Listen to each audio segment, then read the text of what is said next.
Gregory Shepard, an entrepreneur who's built and sold 12 businesses, a recipient of 4 private equity awards, TEDx speaker, and Forbes author. This is the Boss Podcast with Gregory Shepard. Welcome back to the second part of my chat with Gary Fowler, CEO and co-founder of GSD Venture Studios. He's a serial entrepreneur with dozens of startups and an IPO. I've been reading up on you, Gary, and I found this quote from the CEO of Crowd Tools, and he calls you one of the best execution CEOs. What did he mean by that? I don't even know. I've never seen that, but I appreciate it. It's like, I've never seen it. I found things you didn't even know. Oh my God, it's unbelievable. Thank you very much. I'm humbled, but it's okay. So I started my first company when I was right out of graduate school. I went to graduate school for clinical psychology, and I started a construction company. And I figured out new ways to make construction more efficient.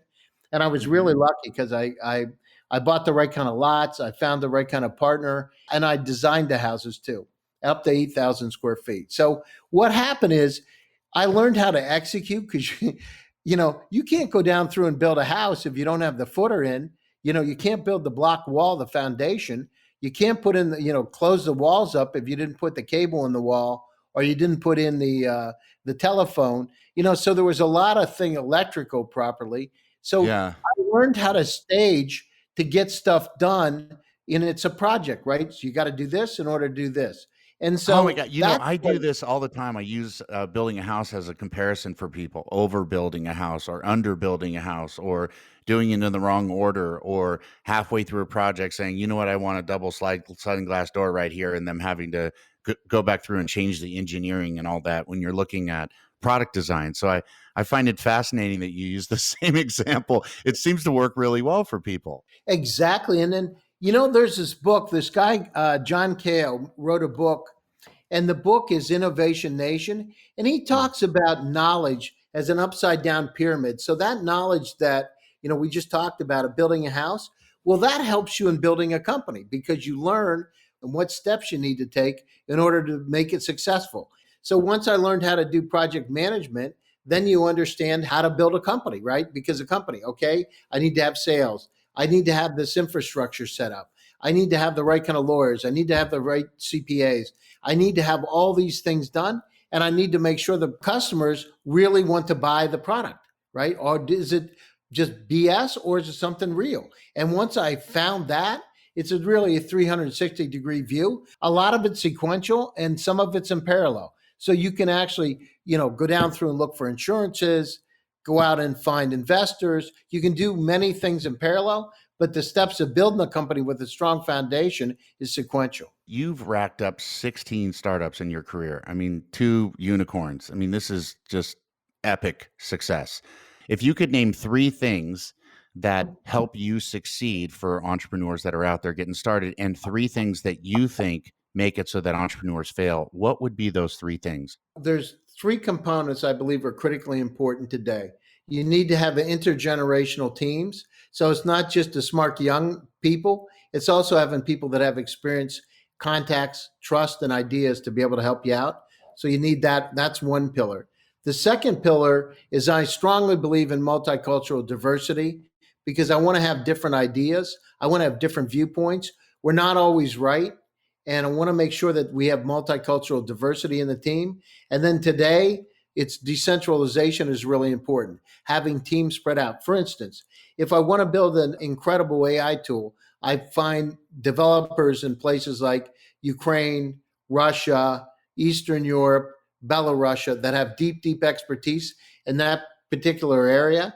In that case, I use the US and Silicon Valley to be able to build the operational expertise because the US has some of the most incredible operational expertise in the world. What do you think in terms of entrepreneurs failing? The failure rate is like 80, 90%. What would you say to the entrepreneurs out there listening about what to watch out for? Like, why are these people failing? So there's one thing about starting a company, and I call that startup 1.0, and that's acceleration. Getting it to a point, the ideation, you've got something you think is interesting, you're taking it out to the market. That's startup 1.0. Going to startup 2.0, which is regional dominance. the people in my particular region, geographical region, really interested in that particular product or service? So do I test that and can I make revenue? That's the customer development part. Okay. And then the next level, which is another challenge, is going global. How do I take a company and take it and dominate the world market? Now, a lot of it's, as you know, Greg, is about connections and trust, right? If you're going to raise money, it's about people that trust you. If you're going to have partnerships, about people that you work with before that trust you, or people that you know can do introductions, et cetera. So that's really where the last phase of it. I think in terms of taking it from startup 1.0 to 2.0 to 3.0, it's important you recognize that these stages exist. It's important that you build a diverse team to be able to go through each of those goals. And especially in startup 3.0, it's a great time. From my standpoint of technology company, come to Silicon Valley.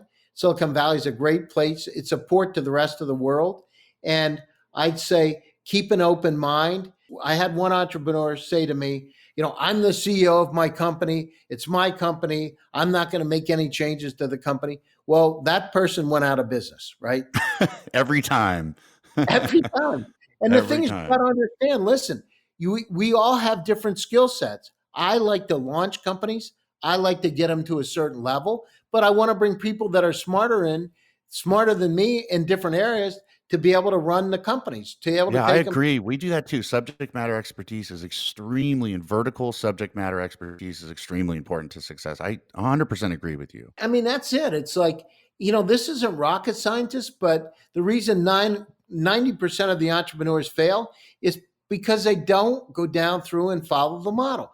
Keep an open mind, go down through. Revenue is critically important because investors like ourselves don't want to invest in companies that don't have some inkling that they got product market fit and people want it. What kind of revenue do you have, right? Yeah. If you don't go global, it's great to be regionally dominant and maybe you're like a lifestyle company. But the key is, can you really have an impact on the entire planet in some kind of way? And that's really where GSD, that's where we come in. With GSD Venture Studios, we look at the going global part because I think it's underserved and overlooked, and it's really time to push that model forward, especially with the crisis today and digital transformation. Yeah, I see that is absolutely directionally correct. It's definitely moving in that direction. There's a landslide going that way. If you were to go back to a young Gary Fowler and you were to sit there and you were to say, okay, here's the advice I would give you to a young you, what would that advice be?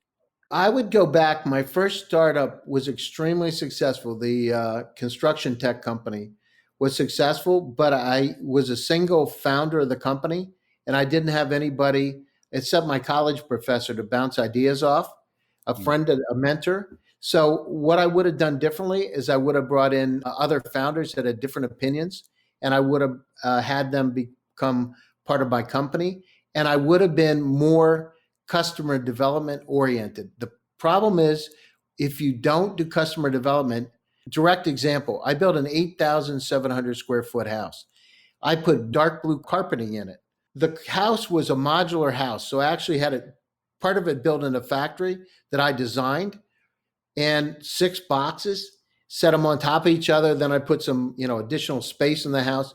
This craziest thing, I put blue carpet in the house, dark blue, which I thought was royal and beautiful, and nobody liked it. The women thought it was disgusting. I had to pull all the carpet out of the house and put new carpeting in the house because I was an idiot and didn't listen to the customers. I should have done my customer development. It took me 3 years and that construction tech project to sell that house because I screwed up. And once people saw it had blue carpet, it took away the sales momentum. People just didn't want to buy it. It took me 3 years to turn it around. So I would do your customer development and do it before you invest a lot of money. Because if you don't, you could go out of business. That's a lesson I've learned many times. Building a product for a customer that you don't know. You've talked about the Silicon Valley a lot. And, I cut my teeth up there, right? So I spent the majority of my adult business career in the Silicon Valley, right? In the Shark Tank with all that stuff. And I know how difficult it is to get involved and get in touch with the connections and creating a ecosystem that you're inside of. And I wanted to know if you could give the young entrepreneurs listening some advice on how they get into that ecosystem. So the way to get into the ecosystem, one is they want to listen to podcasts just like yours. They want to get that advice. They need that advice. The other thing is they want to make sure they have really good advisors. For instance, one of our advisors is the former chief security officer at Apple, Rick Orloff. He was Apple, eBay. You know, security and privacy are going to come up with most companies today that are in tech. Make sure you have somebody like that. Then you want to have a domain expert that has domain expertise. So we have Don Swan, the former chief operating officer of Walmart, is involved in as an advisor to our company, regional COO of Walmart. You just stack the deck. I mean, it's like, again, it's a KISS principle. You know, security is going to come up. You want somebody that's a vertical expert, and then you want somebody who has recognition today. So you find somebody that's hot in that particular vertical market today, a company that, you know, maybe you just sold, find the former CEO of that company, bring them on board. And that's one of the ways to do it, to give you the credibility. Building the narrative, Greg, is critically important. You got to make your story so it makes sense. I don't pay for any PR. I do this stuff myself, right? I get out there. I want to talk to people like you yourself. I love it. So get out there and spread the message. Go to events. Listen to pitching competitions. Listen to what the customers have to say. Listen to what potential customers. Listen to what the competitors are doing, and make sure that, you know, you're not the last one coming into a market in an idea. So knowledge is power. Go out and attend as many events as you can to listen. You know, it's interesting. I've talked to you before, and when I invited you to go on the podcast, I was just fascinated by your character. You just seem like a really cool, down-to-earth guy, extremely successful, and you seem like you care about what you're doing, about entrepreneurs and the businesses they build and how it makes the world a better place. And I want to know what drives you, what motivates you to keep going after you have, as they say, arrived. You know, the situation is, I'm not sure if you ever arrived, Greg. I mean, from my standpoint, I'm like a kid. My wife was asking me that.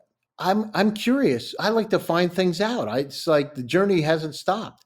It's just another chapter in the book. I'm curious. I want to know things. How does this work? How can that benefit humanity? Does it help for sustainability?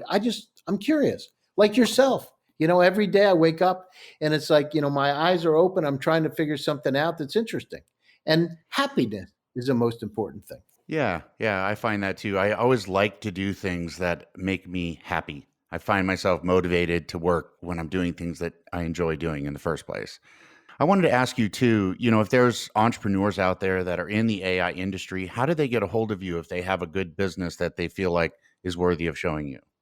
Absolutely. I mean, they can write me directly, Gary at gsdvs.com. They can look at my LinkedIn profile, Gary Fowler. I'm out there, so there's a lot of ways to connect with me, but LinkedIn and my email are the best. I'd love to talk to them and share ideas and see how I might be able to help, because there's an incredible amount of startups out there that can do something that never get discovered. Our job is to go out and find them and turn them into unicorns. I really, really wanted to thank you for your time. It's really, this is fantastic. You have great energy, great advice, obviously extremely successful. And from all of the entrepreneurs to you and from me, thank you so much. I'm humbled, Greg. Thank you so much for inviting me to your show. I really appreciate it. Thanks for checking out the Boss Podcast with Gregory Shepard. Get more on Greg's business operating support system, Boss, at GregoryShepard.com. This has been a production of Forbes Books Radio.